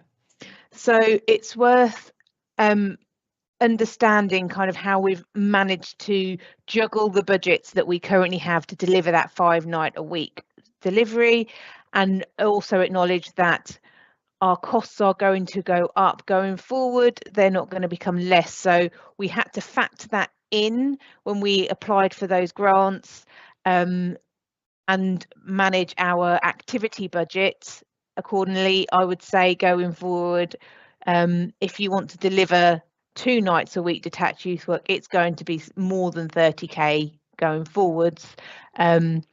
Well, that just gives you a bit of an idea. If you want 2 nights a week detached youth work, you're going to be talking about 35k ish, with an activity budget attached to it as well. So it's not just purely on officer time, but that is a very rough guide to say how we've managed to manage these budgets and employ these staff going forwards. Obviously, one thing that would be lost or what we need to think about is if we can't deliver 5 nights a week, some of those posts are not required. And that's where we need to think about managing change and what that means, and where the salary changes when you have different level of staff delivering or working on youth work, and where we would be drawing on more of Jill's time, etc., and what impact that would have on the other delivery within Grove Corner, etc. So it's not an exact science, and it is quite complicated, but it would be super helpful to get a bit of a steer about how many nights a week. Do you want detached youth work to continue or not? And if you do, how many nights a week would you like? And then we can then factor that in and do some budget setting based on no support whatsoever from Central Bedfordshire Council. And I hope Twin Hatters around the table can take back some very strong messages to Central Bedfordshire Council to say, how on earth are you allowing your contracted youth work provider to omit Dunstable from all of their work, despite the fact that that's what they were commissioned for? Those messages are strong and they need to go back, and the young people of Dunstable deserve to have some youth provision, and the town council should not be their only provider of youth work. So that needs to be picked up on, and we will continue to have those conversations as officers, but it is vitally important that those with twin hats go away and continue those conversations at Central Bedfordshire Council. The town council has delivered youth work far more successfully than any external provider Central Bedfordshire Council has ever commissioned. The numbers that Jill has shared with you there, if I can remind you, last time they had a commissioned service, they got 12 young people for a year engaging in Dunstable. So we're successful, and we know we do a good job, and we know that we're having a positive impact. It's just understanding, do you want us to continue to detach youth work, or do you want us just to deliver centre-based youth work? And if you do want us to continue to detach youth work, how many nights a week would you as a town council be prepared for us to go away and cost up and deliver, not with any support from Central Bedfordshire Council? What would be your maximum numbers that you would like us to deliver? And then we can kind of take it from there. What would your budget be? Something like that even would be helpful if you told us what you would like us to kind of budget around. I would say at this point, listening to what you said, and I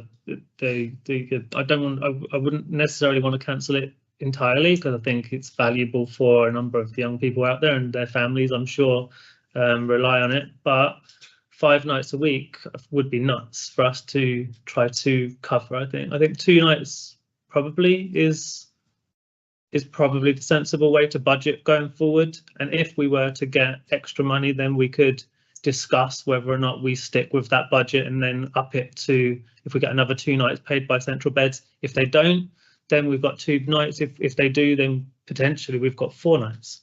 But I don't think we can agree to any more than that. The cost is it's great. It's great for the young people. It's a wild amount of money as a percentage of our budget. And then it would be going on to the precept, obviously. So we're going to be asking for more money on another thing. But I think it's not something we should lose. But I think overreaching is very costly for anyway. And I think the events are great, but yeah, that's my point of view anyway. Okay, so I guess we would decide whether we're doing 2 nights or 3 nights. And we want this decision now then? Yeah, they want to steer it today. Now. Okay.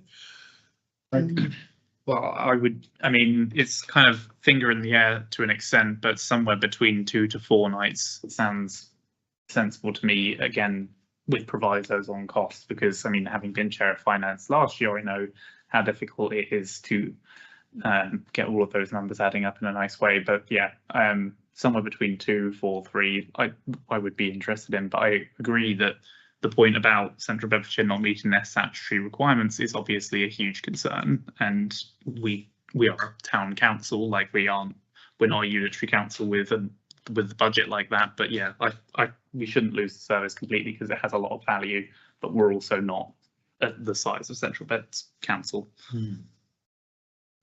I think for me, yes, I'm in agreement. I think 2 nights, I think I'd say 3 nights to 4 nights. And the reasons I'd love to know the impact that it has on these young people.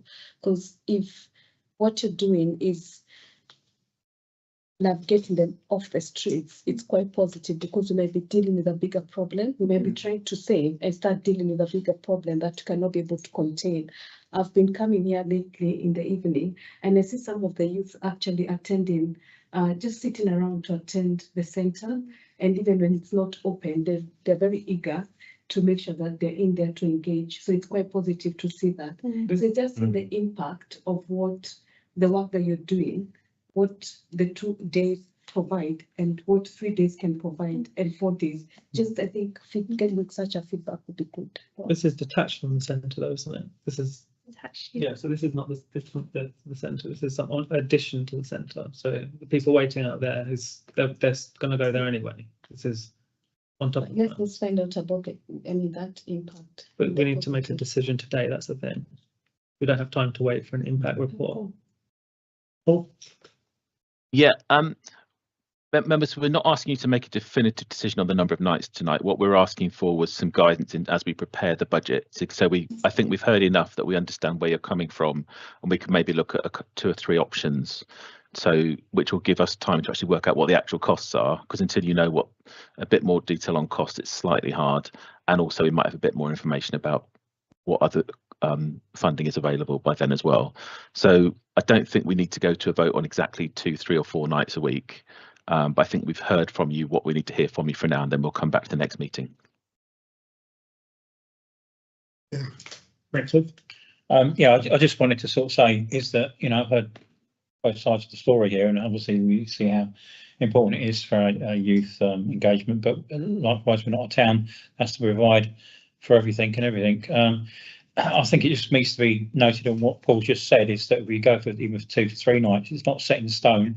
If CBC suddenly come along and say, well, we can extra fund this, but we can only go from what we can currently see, it would be senseless to overstretch and say we're going to 4 or 5 nights and then realise we're not going to get the funding and we're in a lot worse position.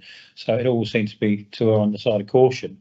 But it doesn't mean to say it's going to remain that way. If we get the extra funding, we can always extend it out quite rapidly, I would have thought. So, it's not the be and all of everything. So it sounds like the way to go to me. I'd like to extend as well, if any members do want to come out to visit detached, we have said that before, you just would need to liaise with me, and then that is something we have said before. So if any members do want to actually come out and see it, some members have. So if that's beneficial for anybody, please do liaise with me. No, I was going to say, I'm in agreement with Richard and Phil. I think 2 nights initially, we just lean on the side of caution, and then we go from there. But we're not saying that we're completely ruling it out. And Jill, I'll definitely take you up on offer to come and see the detached youth. Because also, I just wanted to say, sort of like with all the youth empowerment, just a positive comment that the work that you're doing is amazing. Sort of looking at those interaction figures. And it also shows that the work that you're doing, you're actually sort of empowering these young people to become decision makers as well. So fantastic. And it's a shame about that Dunstable Youth Council, because I thought that would have been a good thing for them. Thank you. Sorry, on that subject, just a random question I don't know the answer to. So members of the public, can they be any age? So are students and people 16, 14, if they're interested in politics and getting involved, are they able to come and sit in our meetings and kind of put their thoughts across, or is there an 18 and above kind of limit? So can we invite students in when there's something that's like talking about youth schemes and things? Is that? Yeah, absolutely. We've had young people attend our council meetings many years ago. Talking about skate parks is a good example, and they've been and they've asked questions, etc. So yeah, it's certainly something which we can do. I think what Jill is quite hopefully getting across to you is that we really encourage that within our services. It just happens to be that in that formal setting of a youth council or in a council meeting, there isn't such a desire, but they're very vocal about steering the direction of services that mean something to them, be it the summer activities or the detached work or even the skate jam kind of thing. So there's some examples that the young people will engage, but it needs to be in a way that we're not doing it at them, but they're coming to us and it's in a very fluid way rather than a formal way that then off-puts, and we just don't find ourselves engaging. Central Beds have tried incredibly hard and put an awful lot of resources in, and they've found that in Dunstable that our experience is very similar. So it's about just keeping that dialogue and that opportunity there, and when something becomes quite important to them, as they like the skate park, they will come and they will lobby and they will get involved and say why they need that service or that thing, or why something's important for them and their cohort or their community. Interesting. Okay, thank you. Thank you. Item 181. Service level agreement, which I believe is. Great, me again. Okay, so so this is a recommendation for amending criteria for service level agreements. So section 1.1, most of the service level agreements, SLAs that the town council have in place with voluntary organisations come to an end in March 26. Officers have spoken to those organisations who currently have an SLA, and most of them identified that they'd like the opportunity to have the SLA extended, and therefore officers recommend that the criteria for SLAs be amended as detailed in section 3.2 of the report. So the background is that currently those in receipt of SLAs are given them for 4 years with no option to reapply after the 4-year period is up. However, from speaking to those in receipt of the SLA payments, many have identified that they would continue to benefit from receiving SLA funding. However, for some of them, they'd be unable to change their project proposal that the SLA currently funds. So under 3.1, this section outlines the value that each group currently receiving an SLA brings to the town. So section 4, there's currently £12,500 allocated for service level agreements per year, along with £1,000 for annual one-off seed corn grants. Therefore, if organisations were invited to reapply, members would need to consider increasing the allocated budget to allow other community groups and organisations to also benefit from being able to apply for an SLA. The increase in the SLA budget could come from the income generated from the community lottery. However, at this early stage in this project, it's impossible to know exactly how much this would be and whether this would be sufficient amount.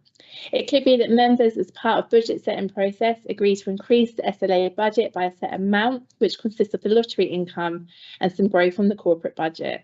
Alternatively, to be certain of the commitment from the council's expenditure, members may choose to cover all without the reliance of the community lottery outcome. The other option is not to increase the SLA budget and not to invite new applications. With this option, there'd be no financial implications. Members will be able to decide on the appropriate budget set as part of the budget setting process later this year. Last year, however, there was an underspend of £3,000, so there is budget available for new SLAs if existing ones were to continue. Policy and corporate plan implications. A new policy would need to be written to change the criteria for those who are issued an SLA, and an agreement is required from committee about what the policy should change. Thank you.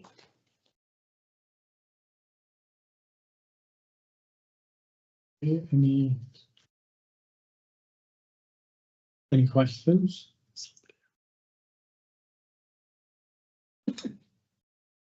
We'll go straight to the recommendation. Most of the service level agreements, SOAs, that the town council have in place with voluntary organisations come to an end in March 26. Officers have spoken to those organisations who currently have SIs and wish to have identified they would like the opportunity to have SLAs extended. Therefore, officers recommend that the criteria for SIs be amended as detailed in section 3.2 of this report. Can we have hands? Hold on, can I just want to know one thing? Yeah, can I just clarify? We're talking about the SLAs are actually going up with line of inflation or something, or are they staying? No, so they all get a set amount that they applied for the SLAs. So I don't think it's broken down in this particular report how much they're given, but each organisation has applied for a certain amount. Right. So the SLA, the amount would stay the same more than likely if they were to reapply, but it's looking at if we can increase the budget. So if we were to keep it, that all the ones that still get an SLA reapply and they were successful, there's more budget for more community groups to be able to apply. Okay. Becky? Yeah, just thank you. Just to clarify, so we need to understand whether or not members would first of all like us to change the criteria. So currently we've got a set of service level agreements that are coming to an end, and a number of those projects are fantastic projects. They're meeting a local need, but we can't, those organisations can't come up with another project. And the criteria for the current service level agreement says it needs to be a new project, a new idea. It can't be funding an existing one. So I'll give you an example. We've got the CAB currently have a service level agreement to enable working individuals to be able to have face-to-face appointments with the CAB of a Thursday evening. It's working fantastically, the need's there, and it's met that unmet need. They can't change that need is still there. They can't think of a new project to go and apply for. They can't change the day of a weekend because they've got no volunteers. So what would happen is, under the current criteria, they wouldn't be able to get a service level agreement, and the town council wouldn't be able to support the Citizen Advice Bureau, and then potentially this project would then end, which would, I think everybody would understand, is not necessarily the best outcome for a pilot that was put forward and funded by the town council, has proven to be successful, meeting a set of community individuals that couldn't previously have a face-to-face meeting with the CAB. So in the first instance is, how do members feel about changing the criteria to have those that have already got a service level agreement can still reapply, and it doesn't need to be for a new project. Some of those groups we will encourage for a new project because it's quite obvious that they have other opportunities, but actually it doesn't matter. So I guess that's the first bit. What do members feel about us asking to change that criteria that says you could continue to fund a current project that's already funded by that service level agreement? Would members agree to changing that criteria? Hi again. I think changing the criteria is the best bet. I think you're right. I think we should encourage them to stick to the current criteria and try to think up a project and make it like so that we've got more. It's always nice to have something that if we funded them to say, oh, we've done this year with the money, but I don't think it's necessary. I don't think we should open it up to anyone else though. I think we should stick to the ones we're currently looking at. I think the leftover budget was £3,000, wasn't it? Yeah. From last year. That's not enough to do another one, is it? It's £12,000 per. Yeah, no. Service level agreements are between anything from 500 or 200, one of them is, up to £2,000. So we absolutely still have budget available for other service level agreement applications to go in. What we were saying though is that what we've previously found with our external funding opportunities that the town council runs is that the same old people then are successful, the same old people are funded by the town council, and then new and emerging groups that come through or new and emerging projects that come through, we don't have any budget to fund them. What I think myself and Jill and Lisa this today, I think, have realised is that there is a bit more budget there than we perhaps had realised that was available for service level agreements. And going forward, we hope that there will be some money from the lottery that could increase that budget. We just don't know what that is, so it's not something which we can rely on and say to you as members, we recommend that you use that income from the community lottery for this purpose, because it's a guaranteed amount. We know how much it is. We're not at that stage yet. If that's a very new and emerging project in itself. So it's just being mindful that if you do amend the criteria, it will have an impact on how many new and emerging groups we could fund as a town council. But currently it doesn't stop us and prohibit us from supporting new and emerging. It just will prohibit the number of new and emerging. Having said that, I don't think we put it in the report, but the last time we had an application was about 18 months ago, I believe. Yeah. So we're not having our door knocked down to say we desperately want to have a service level agreement. Please, can you fund our great new project or idea? There is one in the pipeline that we're very much hoping might come forward, that feeds on from some UKSPF project work that we were involved in. But as I said, otherwise we're not kind of inundated. The current service level agreements that we deliver are very much our core voluntary organisations in Dunstable. So I think we wouldn't find ourselves in a situation where we would be turning away voluntary organisations that we couldn't support initially anyway. We've got £3 left over then. Let's change the service. My opinion, sorry, is to change the service level agreement to allow the ones we've already supporting to stay, and then just with the remaining budget maybe allow another one. It doesn't matter. Or two, depending on what they want. It depends on how much they want to apply for, doesn't it? So I don't think we can necessarily set a criteria to say we're only going to accept one or two more. It's based on when that money's gone, it's gone kind of thing. But then if we're changing the SLA, then it would mean that the next year they would be able to, it would be more difficult to say no, wouldn't it? Because if the prices went up, prices wouldn't go up. So the current ones that have got them, they've had that for 4 years. Okay. So if they were to reapply, the maximum they could apply for is 2,000.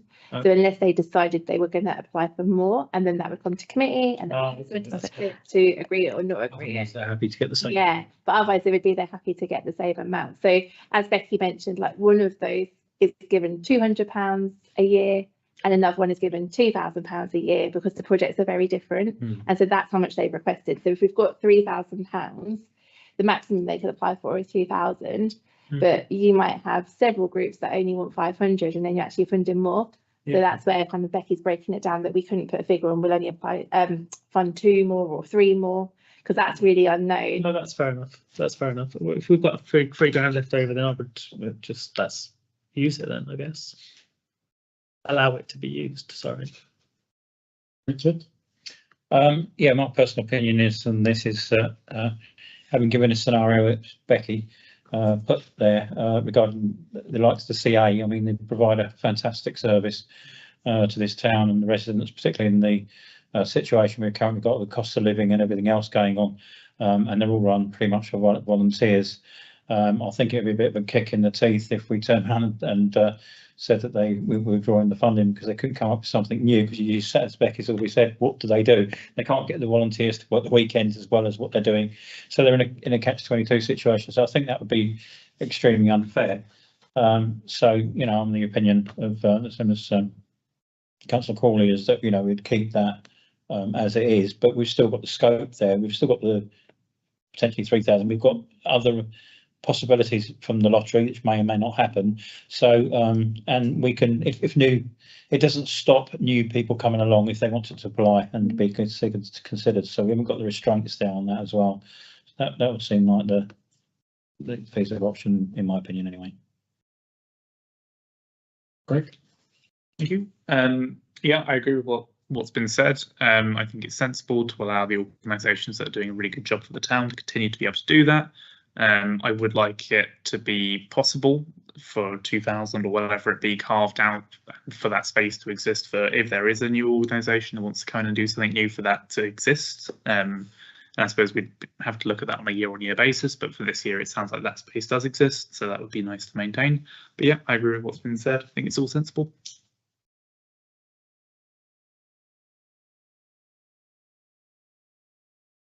So I guess we're going to the vote for the recommendation. So everyone in favour of the recommendation? Show of hands. Sorry, recommendation being to change it, yeah? To amend the The criteria. amend the criteria. Yes. Yeah. 1.2 as well, yeah. Did we vote on both 1.1 and 1.2 at the same go?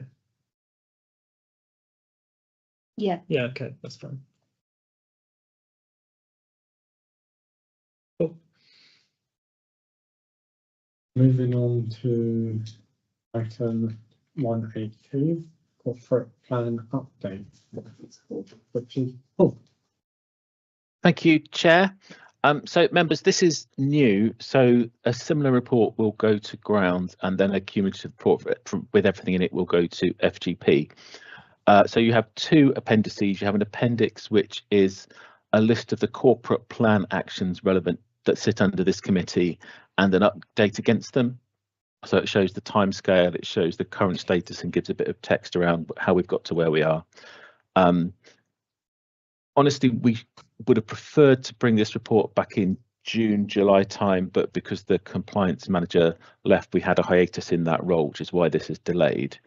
So the update is kind of what was relevant a few months ago. Happy to take questions on any of the individual items in there. You'll see that we've got one that's amber and delayed, which is expanding the council's wedding offer. Becky might say a bit more about that. I hope that you've all seen the decorated wedding room next door.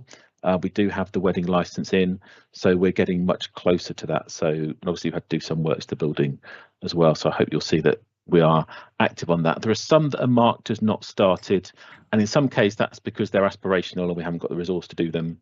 And some of the aspirational ones we'll find resources for and some we won't. The pop-up Meanwhile shop is marked as not possible. That's the one which we're going to use some UKSBF money for, but we couldn't find a shop to deliver it in. That's if you remember those conversations.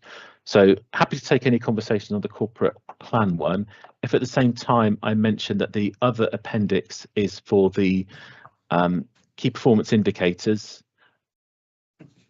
which my computer has just refused to open, having been opening them several times in the last half hour, in the way of technology, but I do what it looks like. So again, the KPIs give you where we were at the end of March, so we're doing it on each financial year. So a little bit outdated for that reason, and next year will be closer to June when we provide you with this.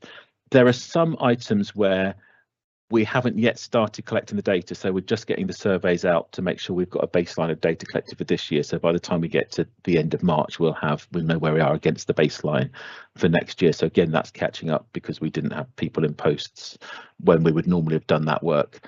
But it gives you an idea. The idea of the KPIs is it helps give you an idea on some key measures about what's going on and where we are.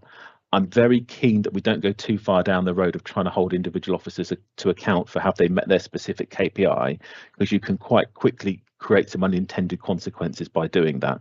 So I don't want people chasing numbers. I want people carrying on doing the jobs properly and focusing on the end user and using KPIs as a way of understanding what's going on.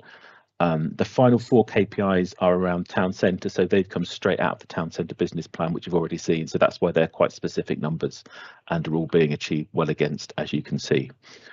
So happy to take comments or questions on either or both. It might make sense to go through the corporate plan first and then the KPIs after that, unless Becky's got anything to add at this point. No, I haven't. Really quickly, really quick. I know everyone wants to go home. Is there any further update on the negotiation from Luton Borough Council about that little bit of land? I know it says March 2026, hopefully, but what's on the busway? I can do my best to update. I hope to get an update for joint committee, but I can't guarantee. I reached out to the colleagues at Luton Borough Council that I'm currently liaising with.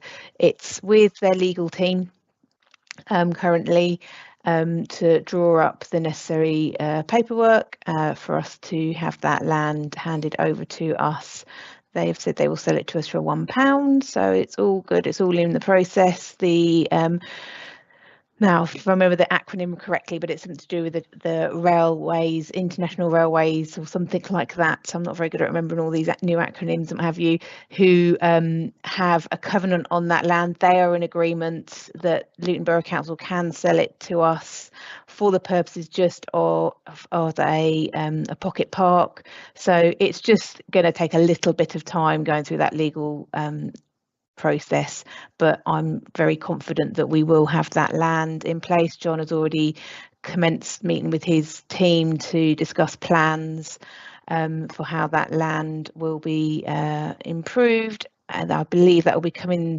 to committee in November for initial plans and thoughts, and then that will be going to the joint committee as well, as they are providing some funding towards that project for some further clarification of what we're doing. So as soon as we have any updates, I will let you know, but I have asked for a specific update for the 18th of September, so watch this space. Hopefully I can get a bit more of a timescales for you all. Oh, that's great. A pound, even I can't argue with £1. No, I like to think that we worked on magic there. I was being told it needed to be done at a commercial value and what have you. And for some reason, who was feeling kind to me that day, I'm not sure, but we got very much what we'd hoped for. So yeah, it will happen. It just sometimes takes a little bit longer. Peter. Yes, obviously the legal costs will be a little bit more than £1. Yeah. So we've got to bear that in mind. It is coming as part of the narrative to the Grounds and Environmental Services Committee next week. And then in November, members will have an opportunity to discuss how we might progress with that piece of land, what we can actually do with it, pocket park, whatever. It must. One of the caveats of the legal, it has to be a pocket park, and it has to. And we've said that it's going to be of a biodiversity side of things. So not with like apparatus and fixtures and fittings. There might be a bench and a bin, but it won't be like a play area kind of park, if that makes sense. Yes, is what we can do within that criteria, certainly. Yeah. Apple trees or plum trees or